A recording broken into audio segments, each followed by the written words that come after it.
Good afternoon and welcome to the Demolition Daily LiveStream, episode number 18. How's the cabin fever? So last night we in the UK heard that we're looking for another 3 weeks of lockdown, and that's 3 weeks at least. I've already been doing this show for so long now that I'm actually on the second rotation of the hats that I've been wearing. So if there are any equipment manufacturers out there that would like to send me a new baseball cap, well, you know where to find me. Even assuming that 3 weeks does prove to be accurate, that will mean I've been locked away now for 2 full months. Does that actually make me an official hermit? Do I have to keep the beard to qualify? I don't know about you. I've lost all track of time. In fact, I was actually amazed to find out that today is a Friday. Not that actually matters anymore. I lost all sense of normality weeks ago. So we're hoping on that basis that we're going to have a guest to join us today, Danni Haig, who is a psychologist. But while we're waiting for Danni to join the stream, just wanted to give you a very quick heads up. Those of you that have been around with us from the beginning will know that a few weeks back we trialed the Demolition Daily, or the Demolition Social Club rather, basically an online meeting of demolition people getting together to have a chat about what's going on, their feelings on the current situation, those that are at work and would rather not be, those that aren't at work that would rather be, and that kind of thing. It was a bit of a mixed bag, I'll be the first to admit it. We used the Zoom platform to actually host the show, and man alive, it was tough going at times. But we've eventually had a very good chat. We had one guest in from Australia, and quite a few from the UK as well. We kicked around a few bits and pieces amongst us. So based on that, and despite the challenges of using Zoom, we're going to be doing it again. 7 p.m. on Wednesday the 22nd, so that's next Wednesday, that's UK time. So if you're around, if you fancy a chat, you can find the link to the show on demolitionnews.com. Just want to let you know, while we're waiting for Danni to hopefully try and join us, we've just looking at the comments here. Good morning from, let me see, we've got Scott Laird coming all the way from Denver, Colorado. Morning, Scott. It is morning, I guess. We've also got Jose Antonio coming in from, let me see.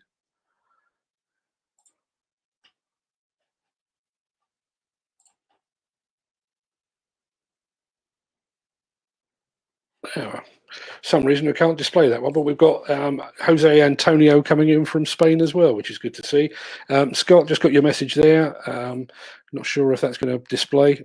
Looks like you want to join us for the live show. I'll take note of your details and I'll fire you over the details, but failing that, you can go over to demolitionnews.com and all the details will be there as well. So hopefully that will work for you. Jose Antonio, good to see you there all the way from Spain. Still no sign of Danni, so I'm going to keep rambling about the Demolition Social Club. One of the things that strikes me about the way that we all work generally is that we do tend to spend quite a bit of time together, you know, and I know they always say that men don't talk to each other, certainly about their feelings and that kind of thing, but we do. We you know, even if it's not talking about their feelings, we talk about football and various other bits and pieces.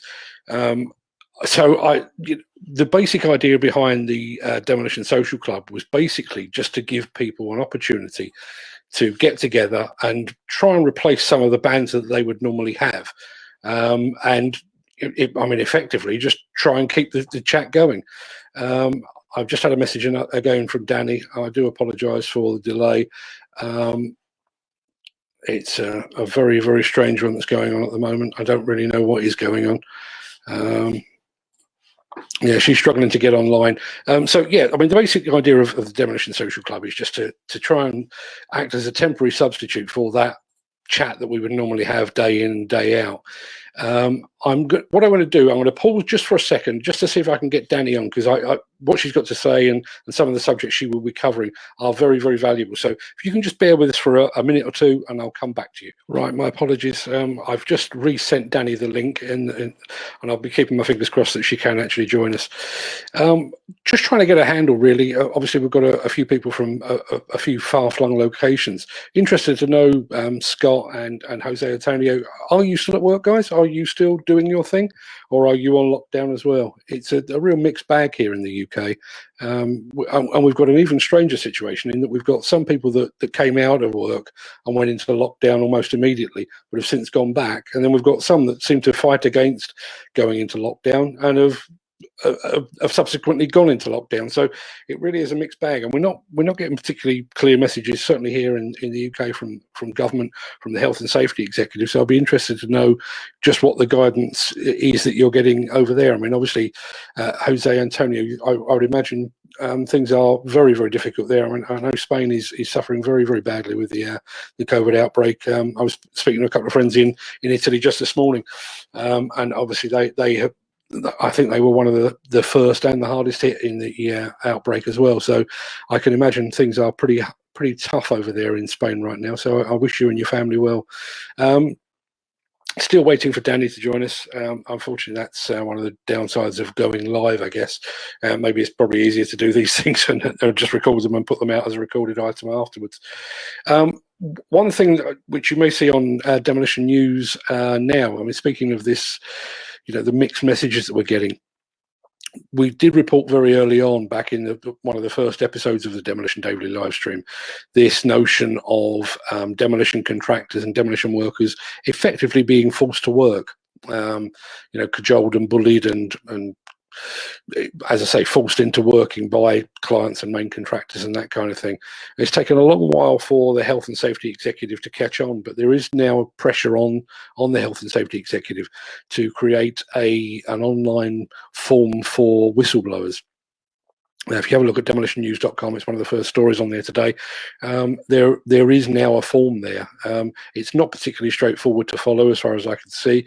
Good to see that Danni's just joined us. So I'll stop rambling in a second.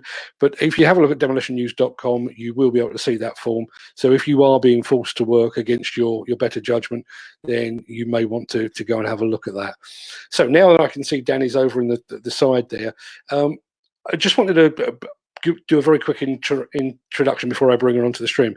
Danni Haig is a business psychologist and a business coach from DH Coaching and Consulting. She runs a consultancy business in London that works globally to help businesses look after their most valuable asset, and that's its people. And frankly, that's a challenge at any time, but even more so right now. So bring Danni in. Good to see you, Danni. Thanks for joining us, and thanks for persevering. Thanks for having me. Lovely to meet you, and hello everyone, to all the listeners. Thank you very much indeed. I was just saying to the people we've got on here, I mean, your job is probably difficult enough at the best of times, where you've got a workforce that's in one place at one time, and you can sit them down and that kind of thing. How do you go about coaching and mentoring and that kind of thing when you've got a disparate workforce that, some are working at home, some are out on site, some are betwixt and between? Well, I mean, to be honest, fortunately, we live in a time where we have so many incredible digital resources at our fingertips now. So lots and lots and lots of my work has always been done digitally. So I have clients across the world. I can't be flying, I can't time travel or clip my fingers and be in different areas of the globe, within the same day. So I've been utilizing Zoom. I've been using Google Meets, even sometimes FaceTime if necessary. So digitally, this is very normal for us as coaches if we work globally. Obviously, you don't always necessarily get the same contact as when people come into my consulting room, and you have that kind of human interaction with, obviously without touching, but you have that presence. But it's better than nothing, I think, to have being able to see each other digitally. Like right now, it's amazing that you can see me now. I mean, I'm in London. I'm not sure where you're based. I'm in Epsom, so I'm not that far away, but it's still a lot easier than getting together. Yeah, certainly. Exactly, a lot easier than my clients in, I don't know, like New York or Dubai or wherever. So so it's not too bad. It's okay. It's just the same issues for me as it is for everyone else. It's very weird not being able to just leave the house and go to my office and have that separation between home and work, which I think is a big problem for lots of people, that boundary issue. I'm glad you said that, because one of the questions that I've got in my mind, and this relates probably as much to me as it does to anybody that's watching, is I always tell people that I'm not defined by my job, but my job gives me structure. It tells me what time to get up out of bed. It tells me what time to go to work. It tells me what time to finish, when to break for lunch, and that kind of thing. And that's been stripped away. All of a sudden, I'm coming and going as I please, really. And I was going to say that's probably the thing I found hardest. It's not the isolation. It's just a lack of structure, really. 100%. I mean, I think when it comes to being defined by your job, I think that, you know, jobs are a really important thing for us, and they do define a part of who we are. You know, one of the first questions that we ask people when we meet them is, what do you do? It is a part of who we are, and I don't think that that's a problem at all. But I think people need to remember they are more than their job. You are lots of things to lots of different people. You're a child to your parents. You're maybe a partner, a parent, a sister, a brother. You could be an artist, a musician, a gardener, all sorts of different things. You are so many people. You're not just your job. And I think that that's important in times like now. Say, for example, you've been furloughed, or you've been made redundant, sadly, or maybe you just, none of those, but you just can't get physically to work. In which case, you need to create different areas of your life that give you structure. One of the most important things I've been telling everybody is structure your day. So have a get up time. Wake up as if you're going to work. Maybe, if it's really, really early, maybe not be getting up at 4 or 5, but get up at a time, get in the shower, get changed, go and make breakfast, and have a plan for the day. Even if that plan is, I'm going to read the newspaper for an hour, or I'm going to play with the kids for an hour, or I'm going to make dinner, or whatever it is, put structure into your day. Humans love structure. We love it. Like you said about your job, it gives you structure. So just because that's there doesn't mean that you can't structure your own day. And I think that that's one of the most important things to do, is to get up, get out of bed, make it, get in the shower, get dressed, and make something of that time that you have for yourself. I think one of the other challenges, and I'm thinking more of the demolition workers here, is the fact that in some ways this is a double whammy, because those that are unable to work are probably worried about the finances at the moment, much as we all would be at the moment. But they've also been robbed of the ability to go and talk to their mates on site about the challenges they're facing. It really is a double whammy, isn't it? Yeah, 100%. I think in the demolition industry, I think in pretty much lots of industries, I think male heavy. I think that's fair to say. The demolition industry is probably pretty male heavy, and men socialize very different to women. And men, they like to talk to men. They like to, you have a very specific way of communicating. You have very specific social routines, and the ways that you behave are very different. Men like solutions. Women like to talk about what's going on. Men they're very solution focused and like to bottle things up a lot too as well. So when you're going through all of this trauma, and it is a trauma, uncertainty is very traumatic. And so what you have to do is find other ways to socialize. So for example, we're talking about being online. Pretty much every man I know right now is loving the home pub with your friends, having a drink, setting their own pub quizzes.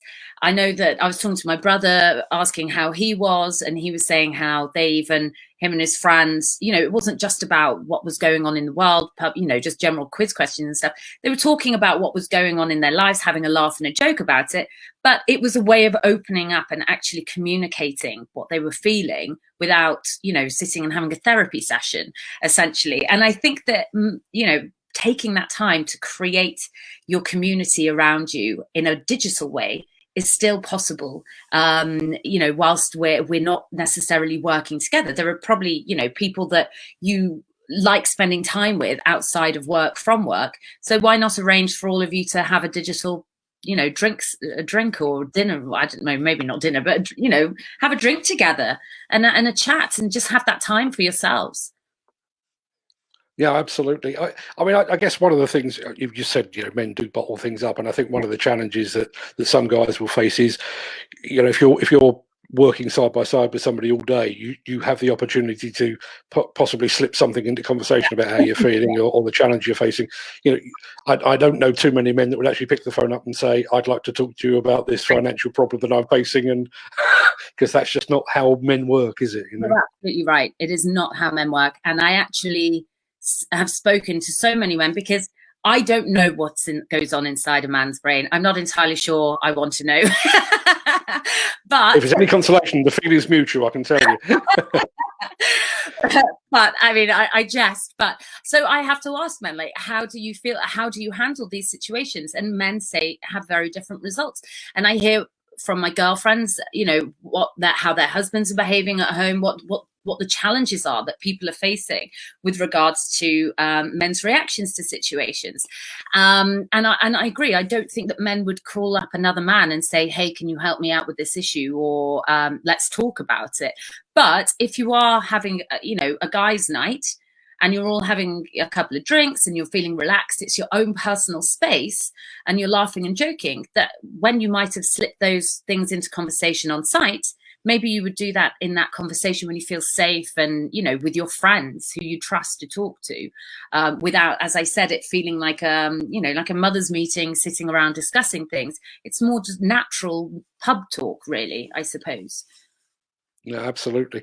I mean, we did talk on to a mental health specialist on this show a week or two ago, and one of the things that came up was that there were two words that kept on coming up in conversation. One was fear, so fear of you know, financial, fear of possibly losing their job, fear of the future, but also loss as well. The fact that, you know, regardless of what I said about defining yourself by your job, you know, you would feel a sense of loss if suddenly that wasn't there. How do you go, aside from actually talking to each other, is there anything that you can do sort of within your own head to try and get around those things? 100%. I think I'm a strong believer in we can control our own emotions.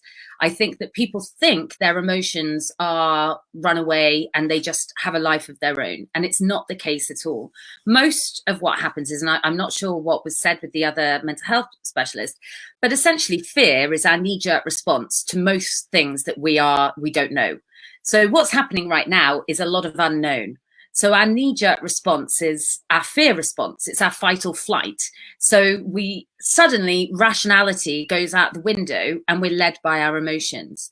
But when you know that you can say, wait a second, this is just a knee-jerk response. I don't need to be sitting in fear. And one of the things that I think I found really useful, and what I've been saying to a lot of people, is this situation is rubbish for everybody. Like, no one is loving this scenario. Everyone is in the same boat. Oh, I think we may have lost Danni temporarily there. No, she's back. No, she's back. She's back. The internet gremlins got us again for a second there. I know, it's been a nightmare. But one of the things that is universal is the fact that it's rubbish for everyone. No one is enjoying this scenario. No one's enjoying the uncertainty. No one's enjoying the drama around finances, around suddenly being isolated, around spending either huge amounts of time with family, which can be stressful when, you know, we're not used to spending this much time together. You know, and we can talk about that in a bit, but also it's rubbish, right? So it's your choice whether you approach it with fear, with anxiety, with anger, or you can say, do you know what? I'm going to have to make the best of it because it's out of my hands. But what I can do is give myself a schedule. I can choose to do some bits around the house. I can choose to, you know, teach the kids some things, play with them, do whatever it is. You can choose to schedule your life and you can choose to make it what you want it to be right now. And this is a time that you probably won't ever get again to actually do those things. You know, make a project for yourself. It's very good for you, anxiety reducing anyway, to do anything with your hands. So like building, cooking, playing cards, maybe not sewing or knitting, but that's also an option. Like all of these things, they're so good for reducing stress. So you can think rationally instead of thinking with your emotions, basically. And it helps to reduce the fear. I mean, I can't, you know, the situation around jobs is, the only thing I can say is the building industry is a strong one in the UK. I think that it will probably pick up pretty quick, as soon as possible, really. And I think it's what the government will want to do. So I think it's really just about holding out, you know, and keeping a positive mindset, because essentially there's not really much else that can be done, but choose how you respond to the situation. No, absolutely. I mean, interestingly, I mean, I started this live stream as a result of the COVID breakdown, lockdown, because I had nothing better to do. But I was even talking to a crane driver yesterday who started a podcast. That's Amazing. not particularly a normal behaviour for a crane driver, as far as I'm aware. But he's decided, I've got time on my hands, I'm going to give it a go, and fair play to him, you know. Absolutely. I think it's great. I think you will be surprised at how much creativity comes out of times like this. You know, people get very creative. Why not, you know, write that book that you've been meaning to write all that time, learn that new skill, whatever it might be. I'm not saying put huge pressures on yourself, but give yourself a focus, something to think about, something to, you know, give you shape to your day and give you a purpose for the next few weeks or so whilst we're in lockdown. At least we've been given a time now. So 3 weeks is, you know, we can handle 3 weeks. We can get through 3 weeks, and then we'll see where the situation is there. But not all is lost. And I think that's a response. One question that struck me, and I know how I've been behaving, social distancing and the psychological impact of that. I found myself, I walk the dogs every morning and I cross the road if there's somebody coming towards me. I'm now doing that by default, which is not really the way I normally operate. Yeah. I'm not suggesting that demolition men and women generally walk around hand in hand, because to the best of my knowledge, that's not the case. But social distancing has a psychological impact, doesn't it? Yeah, 100%. I mean, we're so innately social as beings. An interesting fact is, as soon as we stop doing anything with purpose, within milliseconds, our thoughts instantly go to social thoughts. So it's thinking about friends, partners, some gossip, something that has happened. It is hugely human for us to be very social. Also, we're very tactile. Touching is very good for us. It releases endorphins and serotonin, and it makes us healthier and happier when we have physical touch with other humans. It's why shaking hands is really important for breaking down barriers, and why that hug can feel so incredibly cathartic and healing. We need it. We love it. It's natural for us to socialize. And I think it is causing a huge part of the mental health issues that we're going through right now as a nation, as a you know, a human race globally, is because we're having that taken away from us.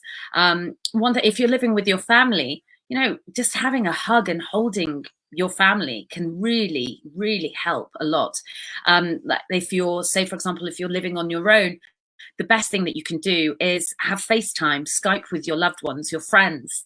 A really good thing to do is to talk about happy memories. I know this sounds really wishy-washy, but psychologically, chemically, it's incredibly, incredibly powerful, because it releases serotonin into our body, a chemical that basically, it boosts our immune system and makes us feel connected to other people. So it gives us that buzz that we can't quite get when we can't connect with other people. I mean, I must say, I don't know about you, but the thing that I'm looking forward to the most is, as soon as I am free again, at least, it's to see my family and friends. That's all I want to do. You know, nothing else.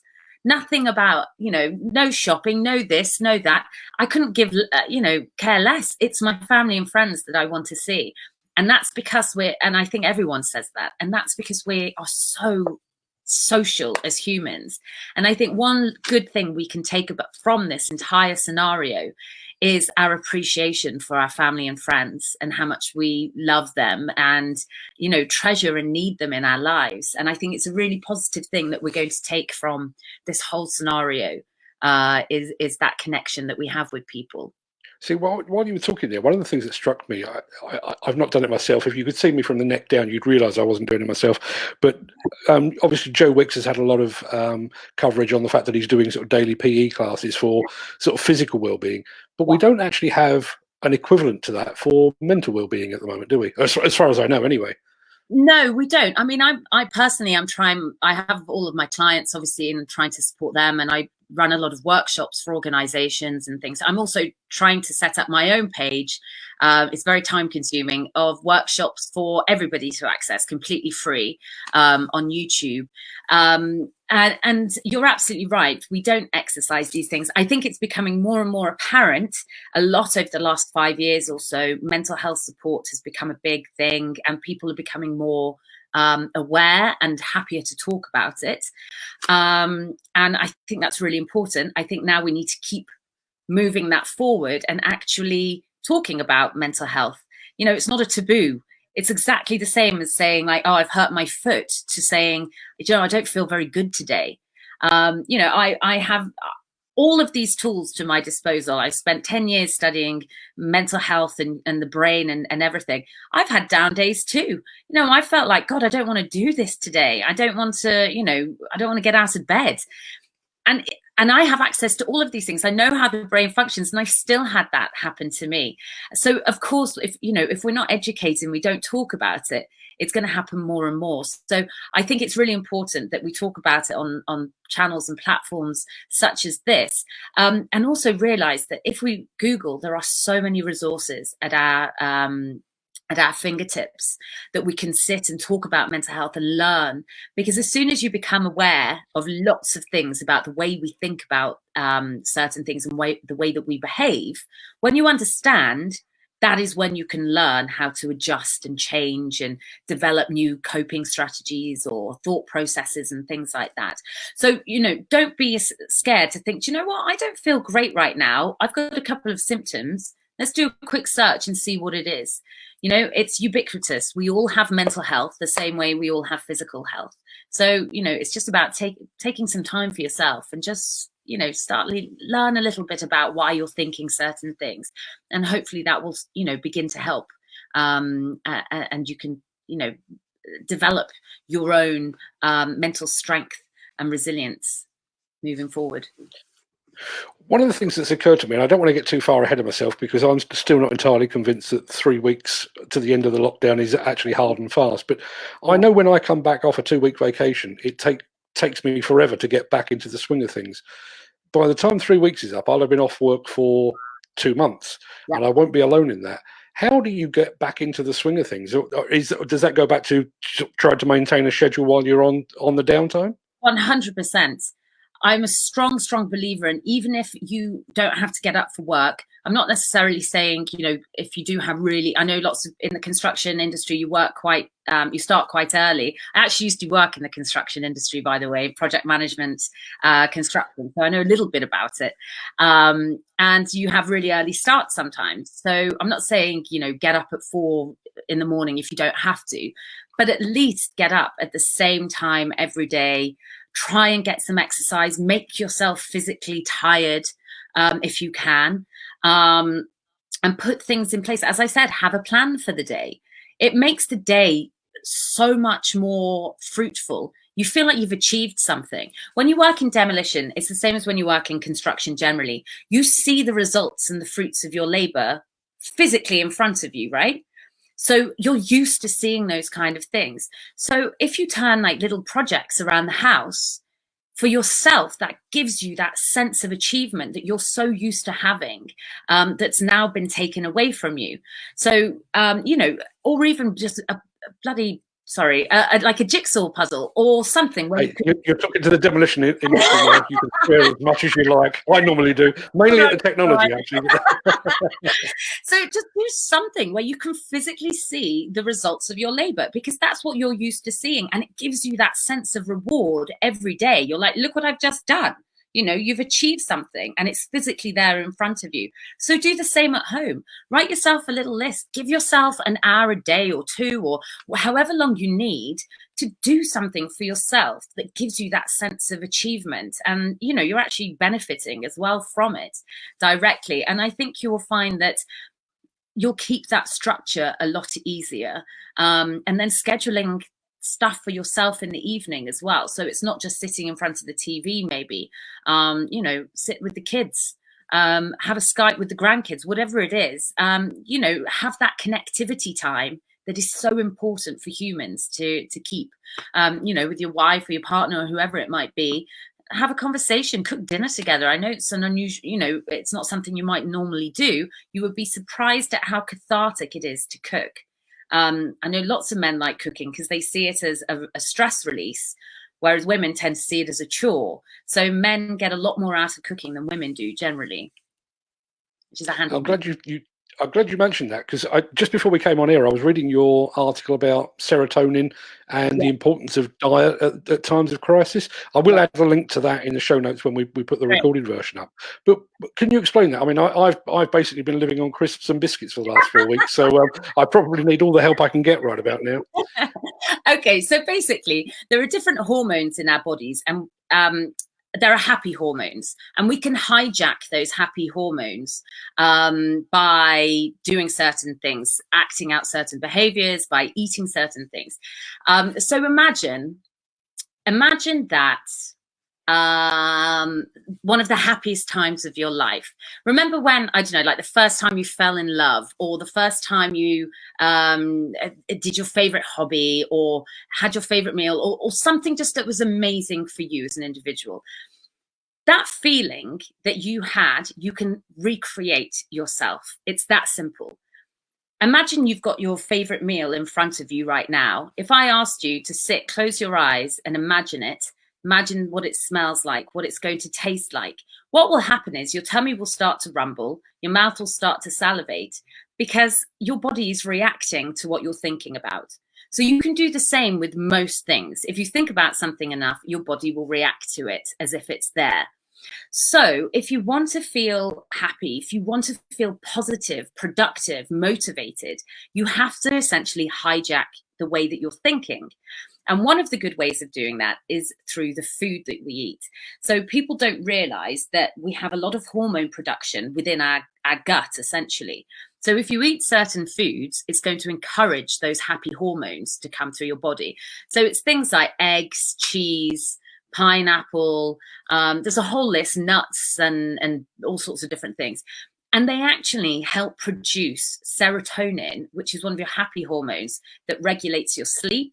It stops you from acting impulsively. It makes you happier, makes you feel productive, all of these things from that hormone. But there are other things you can do as well, like looking up, getting UV light on your skin, in your eyes. So simple, free, easy to do. And it boosts all of this hormone production. That's why when you're walking outside and it's this beautiful spring day, how much easier is it to be happy than if it's dark and gloomy? It's that simple. Doing aerobic exercise, but not just doing aerobic exercise. You have to think about the positive part of that aerobic exercise. Isn't that amazing how the brain is so incredible that you could be forced to go and do some exercise right now? If someone shoved me on a treadmill right now, I'd be pretty pissed off and I wouldn't enjoy it. And I wouldn't have the same benefits from it. If I thought, oh my God, I'm so excited to get on that treadmill because I know it's going to make me happier. I know I'm going to be productive. It's going to have really good results for me.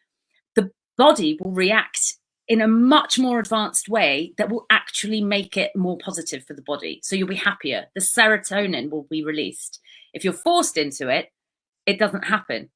It's incredible. It's essentially hijacking your brain to be positive instead of allowing it to get into a negative state. And it sounds so wishy-washy, but it's factual. If no one believes me, go and do the research right now and you will see the power of your own thoughts and how you can control them. And it kind of comes back to the thing that I was saying at the beginning, which is this situation is shit for everyone, right? So you either get really depressed, you get down, you allow it to take over, or you think, I'm going to do something with this time. I'm going to do stuff around the house. I'm going to learn a skill. I'm going to write that book I've wanted to write. I'm going to play the guitar. I'm going to talk to my family. I'm going to learn to cook. All of these things are achievable if you want to do it. Or you can just be sad and let the days go by and have achieved nothing and feel depressed and low about it. Like, you know, keep up those energy levels for when you go back to work. You know, it's inevitable. It will happen. Things will pick up. There will be an end. So you choose whether you're going to take control of that time or whether you're going to let that take control of you. I've just had a comment here from Paul Boakes, who has probably never said this expression before. Go girl. Talking volumes, apparently. So I don't even profess to know what that means. It's interesting what you were saying about, you know, going off to your happy place. I'm basically sat there watching West Ham and eating pie and mash at the moment, so I'm already feeling better about the day as it is. You know what? Danni, even if that's what it is, then be happy. Enjoy. Well, it's very rare that thinking about West Ham actually makes me happy. So yeah. Oh, okay. You've been great value, Danni. I really appreciate you struggling with the technology and joining us today. Where can our viewers, listeners, readers find out more? Where can they find you online, I guess? So, I mean, my website doesn't really say very much. Most of my work is like word of mouth or whatever. It's my corporate work. But what I am trying to do is set up this YouTube channel. It just takes so much time and I'm trying so hard. I'm not the most technologically advanced, but I have now some lovely university students who are helping me run the whole page. So hopefully there will be lots of very quick workshops that are free for anybody to see, talking about all of this stuff, about how to keep up your motivation, talking about real stuff, talking about anxiety. How do we actually deal with that? What does it even mean? Are you suffering from it? Who knows? You know, and it's real talk. It's not just me sitting as a psychologist telling people what to do. It's real conversations with people, talking about stuff that people really want to know about. And it's discovery and development with Danni Haig. It's on YouTube, but you're best to go through my LinkedIn page. So I don't know if we can. So it's Danni Haig, but Dannielle. Absolutely fine. Well, I can link to that in the show notes when we put this up on YouTube as well, and I can actually link to your channel from YouTube as well, so that'll be useful. Oh. Yeah, perfect. That would be great. And if anybody has any questions, as I said, you know, I have worked in the construction industry. I've worked around a lot of you guys, and I know what it's like. And you know, I also work on the other side as a psychologist, therapist, whatever. And if you want to get in touch, or if you've got anything that you would like there to be a workshop on specifically, then do let me know and I'll be happy to get that up and running. Or if you just want to chat or any questions or anything, I'm on LinkedIn constantly. So just, you know, drop me a note and you can reach me there. You're an absolute star, Danni. Thanks ever so much for taking the time today. I've said to all the other guests, you can go back and watch Homes Under the Hammer, but my guess is you're going off to your happy place or something like that right about now. Yeah. I've got more clients now, so. Okay, well, thanks for taking the time, and I'll speak to you again soon. Thank you so much. Thanks. Bye, everyone. Bye-bye. Well, those of you that stuck around and overcame the issues, the technical issues there, I hope you enjoyed that. I think Danni was very good value. Quite right, Paul. She really was making a lot of sense. I must admit, I actually feel slightly more cheery about the day, having spoken to her. Just echo what she said, really. You know, we are all in this together. We're all struggling together. I'm not being paid. I'm not working my normal hours. I'm not working my normal job. So whatever you're feeling right about now, you're not alone. You know where to find me. I'll be here again on Monday at 3 p.m. If you fancy a chat, you know where to find me. You know, you can see my email address going across the bottom of the screen there. Or if you fancy a wider chat with some of your colleagues and friends in the industry, please join us at the Demolition Social Club at 7 p.m. on Wednesday next week. We'd love to have you there, particularly if you're coming in all the way from Colorado. I'm hoping we'll get our friend from Australia back for a second round as well. So we'll try and make it a really international affair. In the meantime, try and have a good weekend, everyone. Stay safe, look after yourself, look after your friends, your family, and anybody else that you know. Keep your chins up. As Danni said, you know, you can hijack your brain. Let's hope we can all hijack our brains and stop eating biscuits and start feeling a bit cheery about things. So stay safe, guys and ladies, and I'll see you again next week.